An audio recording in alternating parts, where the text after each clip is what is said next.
हाँ कृपाल जी, हाँ बोलिए। मैं ये कह रहा था कि ऐसे कि आपने जो शास्त्रों में दिखाते हो कि एक ही परमात्मा कई रूपों में विभक्त होता है भाई ना? हम अपने तरफ से कुछ दिखाते नहीं हैं। तो शास्त्रों में शास्त्र हजारों हैं। अब शास्त्रों से मैं चाहूंगा तो शास्त्रों से मैं क्या बोलते स्वर्ग आदि इंद्र को भी पूर्ण परमात्मा सिद्ध कर सकता हूँ। ऐसा है परमात्मा अब बात ये आती है जैसे जितने भी रूप हैं भगवान के, अब बात सामर्थ्यता की हाँ। कि आप मुझे बस ईश्वर के कोई सा भी एक ऐसा रूप बताइए, ऐसा साकार शरीर बताइए, ऐसा साकार रूप बताइए जो सदा के लिए अमर में प्रतिष्ठित हो। अगर वो साकार में अमर प्रतिष्ठित नहीं है तो उसकी वो सामर्थ्यवान नहीं है। ऐसा आप रूप बताइए मुझे, जैसे राम का रूप है या कृष्ण का रूप है या विष्णु का रूप है या शंकर जी का रूप है। ऐसा कोई रूप है जो सदा के लिए अमर हो? या सदाशिव, या आप शिव पुराण में जाएंगे तो वहाँ सदाशिव तक की जन्म मृत्यु बताइए। हाँ। तो ऐसा कोई रूप है तो वहाँ पर आपके द्वारा प्रतिपादित होने वाला जो ईश्वर है वो सामर्थ्यवान सिद्ध नहीं हो रहा ना? नहीं वो ऐसा है ना। अरे आप सिर्फ इतना ही बता दीजिए, ऐसा कोई रूप है जो सामर्थ्य जो सदा के लिए अमर है। ऐसा वैसा तो हम बहुत पढ़ चुके हैं, लेकिन आप सिर्फ इतना बताइए कि ऐसा कोई ईश्वर का रूप है जो सदा के लिए अमर है। बताइए। नहीं। हाँ बताइए। ईश्वर के बारे में है कि आप ये सोचते हो कि जैसे पैत जो इस संसार में आया वैसा ही वो रहे ना। अरे भैया, संसार में आए या मत आए, जैसे ईश्वर जो अपने लोक में है या सब जगह व्याप्त है, या उसका कोई रूप तो होगा जो सदा के लिए अमर होगा। आप इधर उधर की बातें कम करके उसको गुमराह न कीजिए। नहीं मैं कोई चीज अपने तरफ से मैं नहीं बोलता।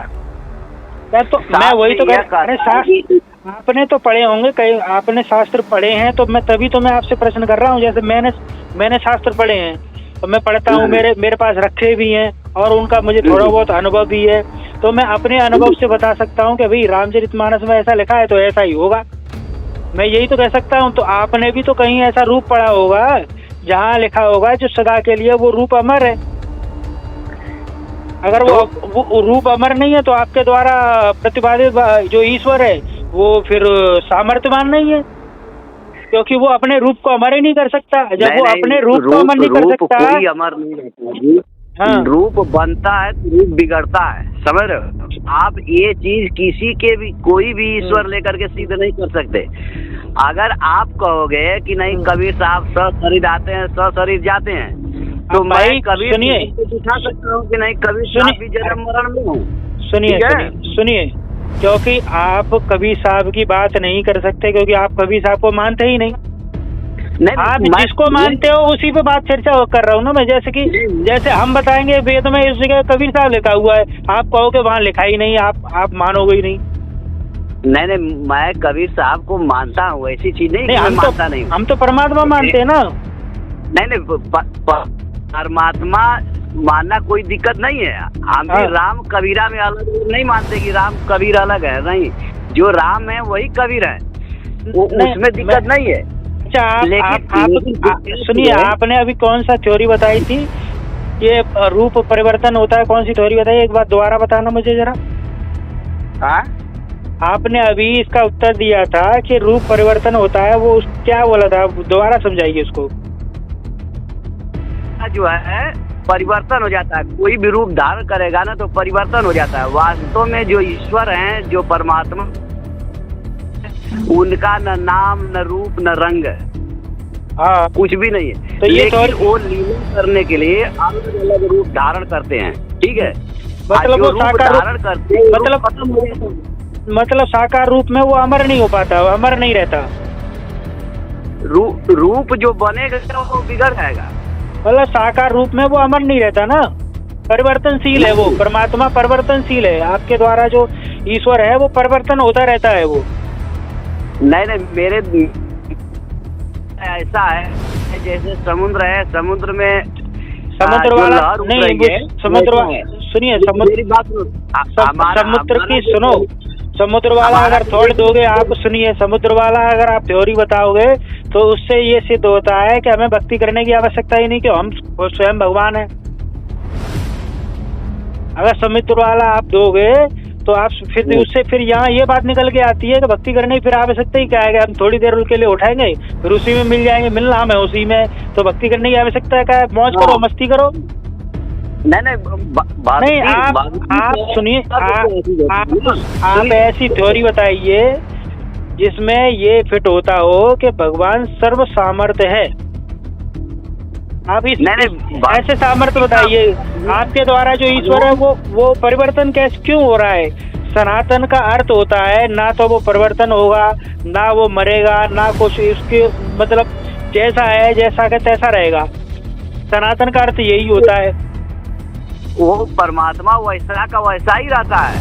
हाँ। बस वो संसार में रूप धारण करता है, रूप छोड़ देता है, फिर तो अपने मूल स्वरूप में आ जाता है। तो वो परिवर्तन हो रहा है ना, तो वो परिवर्तन हो रहा है, वो परिवर्तन हो रहा है, वो प्रकृति, जैसे वो प्रकृति के अधीन है, वो प्रकृति सबको अपने यजुर्वेद अध्याय 40, सुनिए, यजुर्वेद अध्याय 40 के मंत्र 9 में साफ स्पष्ट लिखा हुआ है कि जो प्रकृति से निर्मित है तो वो उसकी पूजा नहीं करनी चाहिए। कहाँ लिखा है 40? यजुर्वेद अध्याय 40 के मंत्र 9 में। वहाँ पे क्या बताया गया है? जो प्रकृति से निर्मित है उसकी पूजा नहीं करनी चाहिए। वहाँ किसी पूजा की बात नहीं की जा रही है, यही तो समस्या है वहाँ। अरे मेरा प्रश्न ये है, जो परिवर्तन होता है वो प्रकृति के अधीन होता है। सुने, जो परिवर्तन होता है वो प्रकृति के अधीन है, परिवर्तन प्रकृति का नियम है। अरे भाई, प्रकृति परिवर्तन का नियम है, सही है। हाँ। लेकिन जो सिस्टम है कि जो परमात्मा है सर्वव्यापी है, जब भक्तों का आधार वो ठीक है, रूप में आता है, वो ठीक है, रूप में चला जाता है। तो कौन सा रूप है? मूल रूप वो रूप कौन सा है वो तो बताइए। उस परमात्मा का न रूप है न रंग है। अच्छा, कुछ भी नहीं है, लेकिन भक्तों के प्रेम में अनंत रूप धारण करता है। 4 वेद और 18 पुराण में कहाँ लिखा हुआ है? और भगवत गीता में कहाँ लिखा हुआ है ऐसे जो तुम बता रहे हो? वो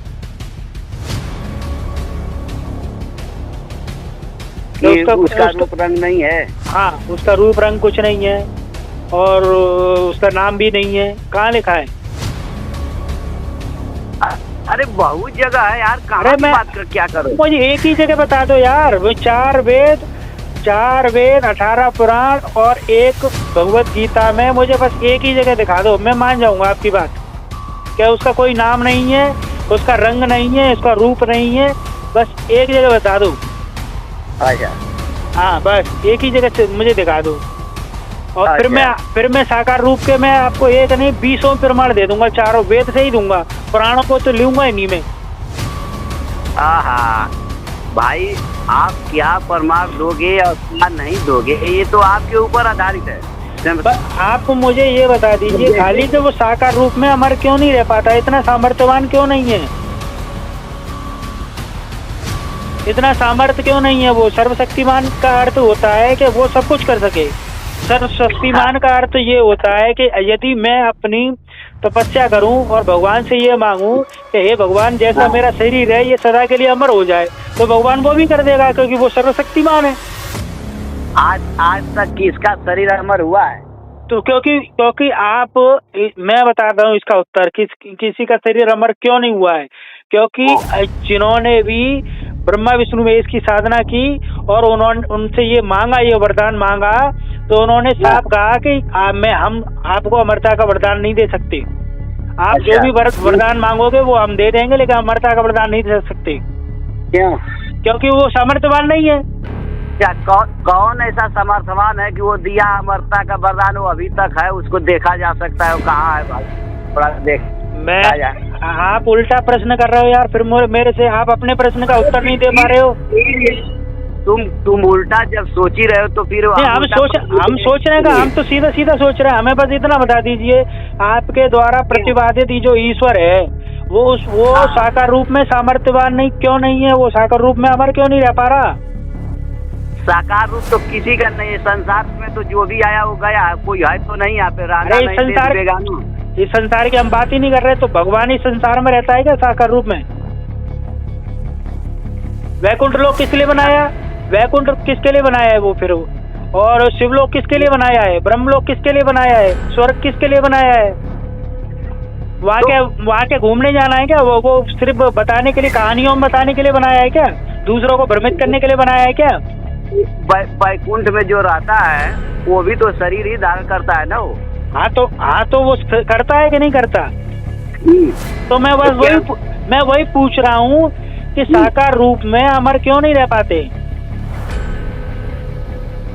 भाई जो रूप जो बनेगा वो बिगड़ेगा। आप सुनिए, आप अपने, जैसे कि मैं कह रहा हूँ, एक शब्द को मैं कहूँगा, चार बात एक ही शब्द को 4 अलग अलग भावों में मैं कह सकता हूँ। मैं केशवपाल जी, मैं आपसे प्यार करता हूँ, ये एक हो गया। दूसरा मैं कहूँगा, केशवपाल मैं तो उसे प्यार करता हूँ, ये दूसरा हो गया।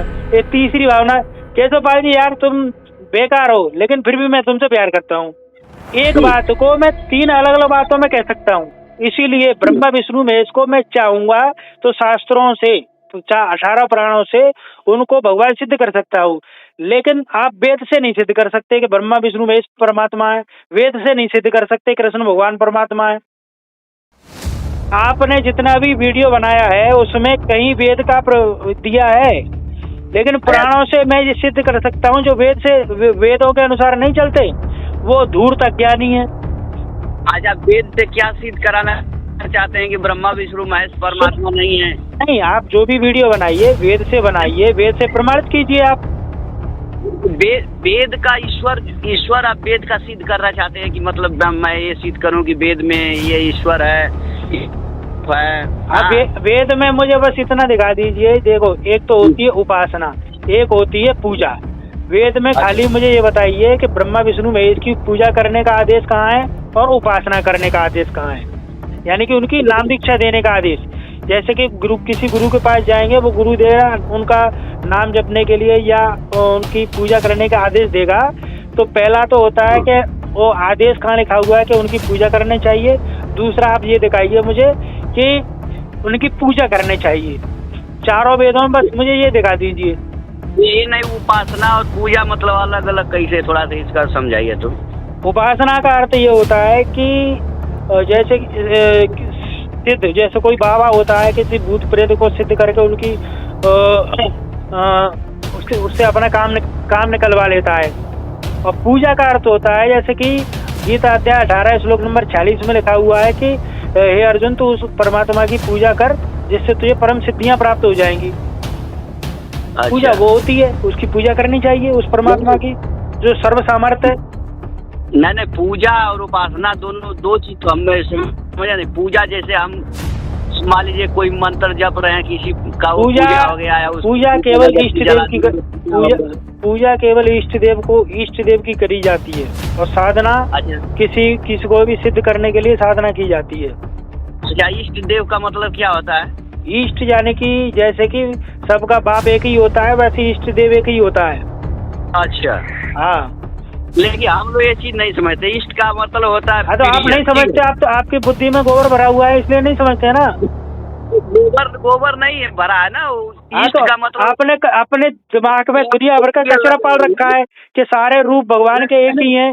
तो एक रूप है तो कोई तो ऐसा रूप होगा जो अमर है, सर्व सामर्थ्य नहीं है। आपसे जब ज्ञान चर्चा करो तो कुछ जवाब नहीं दे पाते हो, वीडियो में दुनिया भर का बकवास करते रहते हो यार। सारी बात को नहीं मानूंगा ना। इष्ट का मतलब प्रिय होता है, जो आपको प्रिय मेरा सवाल हाँ बिल्कुल ये भी होता है, हाँ ये भी होता है, लेकिन प्रश्न मेरा ये नहीं है इष्ट वाला सुनिए, प्रश्न मेरा ईस्ट वाला नहीं है, प्रश्न मेरा ईस्ट वाला नहीं है, प्रश्न मेरा ये है कि आपका ऐसा इतने हजारों लाखों करोड़ों रूप भगवान के परिवर्तन हो चुके, तो वो प्रकृति के अधीन है। दूसरा कि वो ऐसा कोई तो रूप होगा जिसका नाम नहीं है, जिसका पहचान नहीं है, वो भी आप शास्त्रों से नहीं बता पा रहे। तीसरा कि आप कोई ऐसा रूप नहीं बता पा रहे वो सदा के लिए अमर है। भाई जब वो खुद अमर नहीं है साकार रूप में, तो हमें कैसे अमर कर देगा भाई? कोई साकार रूप में अमर नहीं रहता है ना, कोई साकार रूप में अमर नहीं रहता। तो वो सामर्थ्य नहीं है फिर आपका, आपके द्वारा जो ईश्वर है वो सामर्थ्यवान नहीं है। नहीं तो आप थोड़ा बताइए कि अब कौन सा साकार रूप में अमर रहता है, थोड़ा हम उसको भी जान भाई वो सही है कि गलत है भाई थोड़ा वो भी। अरे भाई वीडियो में इतने बड़े ज्ञानी मालूम पड़ते हो, आप खुद नहीं बता पा रहे हो। नहीं अभी मतलब इसका अर्थ ये है कि आप किसी प्रश्न का उत्तर नहीं दे पाएंगे तो आप लौट के प्रश्न करोगे।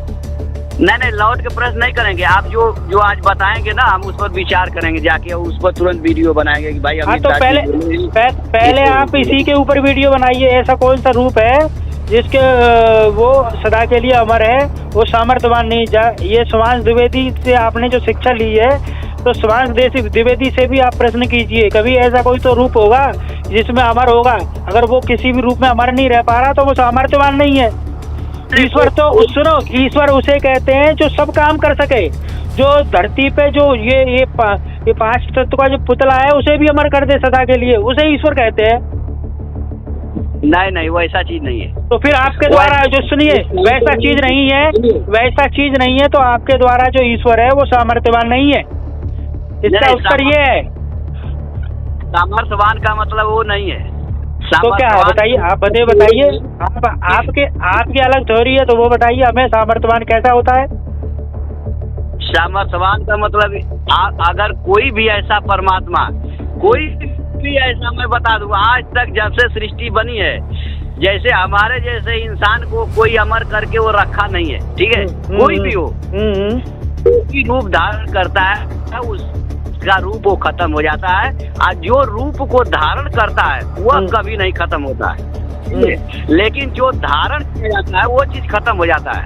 अच्छा। वो अमर नहीं है। अच्छा। वो बिगड़ जाता है। तो मुझे वही रूप तो जानना है, वो कौन सा रूप है जिसको हम सदा के लिए अमर समझे। हमें यही तो रूप बार बार जो हमारा चेंज हो रहा है, जो हमारा रूप बार बार चेंज हो रहा है, जैसे हमारा रूप है, मेरा रूप बार बार चेंज हो रहा है, तो इसी के लिए तो मैं भक्ति कर रहा हूँ भगवान की। भक्ति किसके लिए कर रहा हूँ मैं? अभी मेरा याद आ गया, यही प्रश्न भगवान श्री राम से लक्ष्मण जी यही प्रश्न करते हैं कि कोई ऐसा बताए जिसका हम पूजा करें और अरे हाँ बताइए से जो है। हाँ बताओ, कौन सी जगह लिखा हुआ रामचरितमानस में ईश्वर कहाँ है? तो क्या कहते हैं भगवान की जहलग गो गोचर मन जाई तहलग माया जानऊ भाई। जहाँ तक तुम्हारी इंद्रियां जाती हैं, जहाँ तक तुम्हारा मन जाता है वहाँ तक माया है। आप बताओ इसके आगे तुम क्या क्या कल्पना कर सकते हो? इसके आगे कल्पना कर ही क्या सकते हो? उसके आगे ईश्वर है। जहाँ तक तुम्हारे मन, वही ईश्वर को तो जानना है, तक तो माया है, उसके आगे ईश्वर। बताओ। अरे तो वही ईश्वर को तो जानना है हमें, वही तो बताओ ना। हर जगह लिखा। अरे हर जगह, एक जगह तो बता दीजिए यार। एक आध तो श्लोक याद होगा आपको। वह ईश्वर जिसको चाहे उसी को दिखा दे, सोई जाने जे देव जनाई। जितना भी रूप दिखा, सुनो, जितना भी रूप दिखाता है वो नासवान नश्वर रूप दिखाता है। हमें नश्वर की पूजा नहीं करनी चाहिए, ये शास्त्र चिल्ला के कहते हैं। आज बता दो हमें वो वेद का वो मंत्र बता दो, किसमें कह रहा है कि शास्त्र की हमें पूजा नहीं करनी चाहिए। हम जाएंगे तो उसी पर वीडियो बनाएंगे। ये फोन हम रिकॉर्डिंग करते हैं कि अमित दादी एक श्लोक बोल रहे हैं। सुनिए, यजुर्वेद अध्याय 40 के मंत्र 9 में जाके इसको क्लियर करना। ठीक है। जो नश्वर है, जो नासवान है, उसकी पूजा नहीं करनी चाहिए। ठीक है। यजुर्वेद मंत्र अध्याय 40 मंत्र 9। ठीक है। आगे हाँ आगे उसमें लिखा हुआ है जो नश्वर है, जो नाशवान है, उसकी पूजा नहीं करनी चाहिए, जो प्रकृति से निर्मित है। ठीक है, हाँ, आगे बोलिए। और श्लोक में कोई ऊंच नीच हो तो आगे पीछे पढ़ के देख लेना, चेक करके। 9 में है, 9 में होगा, नहीं तो 8 में होगा, नहीं तो 10 में होगा। मैंने पक्का है, मैंने 9 में ही पढ़ा है। 40 में 10 से 12 श्लोक है, उसमें ज्यादा श्लोक नहीं है। हाँ तो 9 में पढ़ लेना, आगे पीछे बना हुआ है, आगे पीछे पढ़ के देख लेना, पूरा 9 में है पक्का। ठीक है। उसमें लिखा हुआ है जो नाशवान चीजों की पूजा नहीं करनी चाहिए, जो प्रकृति से निर्मित है, जो उस पूर्ण परमात्मा को छोड़कर नश्वर चीजों की पूजा करते हैं वो घोर अंधकार में जाते हैं। तो हम जितनी भी पूजा कर रहे हैं राम की, कृष्ण की, और ये तो नाशवान रूप है ना। वहाँ पे क्या कहा गया है, जो अविद्या में निर्मित है वो तो अंधकार में जाते ही है। हाँ। लेकिन जो विद्या में है वो तो उससे भी अंधकार में जाते हैं। इसका अर्थ वहाँ पे यह वर्णन किया गया। अभी तो मुझे क्या लगा, पहले श्लोक को ठीक से पढ़िए, सुनिए, पहले अपना श्लोक ठीक कर दिए, ठीक कीजिए। नहीं, वरना फिर मैं ठीक से, मैं सुनिए, मैं एक तो मैं श्री दयानंद का अनुवाद दिखाऊंगा, फिर जो PDF में वो अनुवाद दिखाऊंगा, फिर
की भी आयु यहाँ पर स्पष्ट लिखी गई है, यानी कि तीनों, चारों, पांचों की उम्र यहाँ पे स्पष्ट रूप से लिखी गई है। ये प्रमाण भी देख लीजिए, खाली ऐसा नहीं कि आपको मैंने बोल दिया कि नहीं, प्रमाण भी मैं आपको दिखाऊंगा। अब मैं आपको दिखाता हूँ कि ब्रह्मा विष्णु महेश इनकी भक्ति करने वाले अज्ञानी होते हैं। ये है देवी पुराण, प्रथम खंड है इसका, और गीता प्रेस गोरखपुर की, आप देख सकते हैं, गीता प्रेस गोरखपुर की देवी पुराण है। और इसमें हम चलेंगे, इसका पेज नंबर है 630 नंबर पेज है, ठीक है जी। और यहाँ अध्याय 11 है, अध्याय नंबर 11 है और इसका श्लोक नंबर 6 है।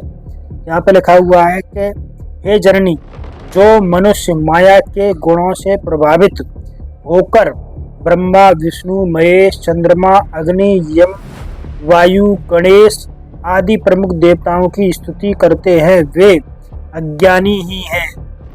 वे कौन है? अज्ञानी हैं। अब ये बात बोल कौन रहा है भाई? ये बात देवता बोल रहे हैं। इस बात को देवता बोल रहे हैं। कौन बोल रहा है? देवता बोल रहे हैं। यहाँ देवता ही इस बात को कह रहे हैं कि जो ब्रह्मा, विष्णु, महेश, गणेश की भी उपासना करते हैं वो अज्ञानी ही है। ठीक है जी। और यहाँ पे भी लिखा हुआ है कि जो मनुष्य इस विकराल कली के उपस्थिति होने पर भी आपकी आराधना नहीं करते, अपितु आपके ही द्वारा निर्मित विष्णु, शिव आदि देवताओं की उपासना में तत्पर रहते हैं, वे लोग पुराण चतुर धूर्त जनों के द्वारा निश्चित रूप से ठग लिए गए हैं। धूर्त जनों के द्वारा ठग लिए गए हैं। जैसे कि ये अपना क्या नाम है, केशवपाल है, ये कौन है? धूर्त है। ये इनके द्वारा ठग लिया गया है। एक तो मैंने शिव पुराण में दिखा दिया, अब मैं आपको देवी पुराण में दिखाता हूँ इनकी जन्म और मृत्यु। वही देवी पुराण प्रथम खंड है, गीता प्रेस गोरखपुर वाली है, और चतुर्थ स्कंद है और 13वां अध्याय है। यहाँ पे लिखा हुआ है कि ब्रह्मा, विष्णु, महेश और इंद्र, 1 2 3 4 इंद्र आदि जो देवता तथा मुनिगण हैं, वे भी अपनी आयु के परिणाम काल तक ही जीवित रहते हैं। ये इनकी भी जन्म मृत्यु होती है, ये जीवित रहते हैं, यानी कि ये मर जाते हैं उसके बाद में। यहाँ पे भी देख लेते हैं एक बार कि चाहे विष्णु, ब्रह्मा, शिव, इंद्र और बृहस्पति ही क्यों ना हो, देहधारी तो विकारों से युक्त रहता है। ठीक है जी। ठीक है। उनके भी शरीर 25 तत्वों से बने हैं, इसमें संदेह नहीं। हे राजन, समय आ जाने पर वे भी मृत्यु को प्राप्त होते हैं, इसमें आपको संशय कैसा? इनकी भी जन्म मृत्यु होती है। ये नाशवान हैं, इनकी भक्ति करने वाले घोर अंधकार में जाते हैं। और केशवपाल को केवल बायकॉट करो, इसकी वीडियो ना देखें, क्योंकि ये लोगों को अंधकार में भेजने का कार्य कर रहा है और ये मूर्ख लोगों को मूर्ख बना रहा है, केवल और केवल मूर्ख बना रहा है। उस परमात्मा के विषय में ये नहीं जानता, क्योंकि वो सशरीर अमर रहता है। इसका मैंने आधी रिकॉर्डिंग डाली है, एक रिकॉर्डिंग अभी बाकी है जहाँ मैंने इसके मुंह से ही कबूल करवाया है कि कबीर परमात्मा हैं।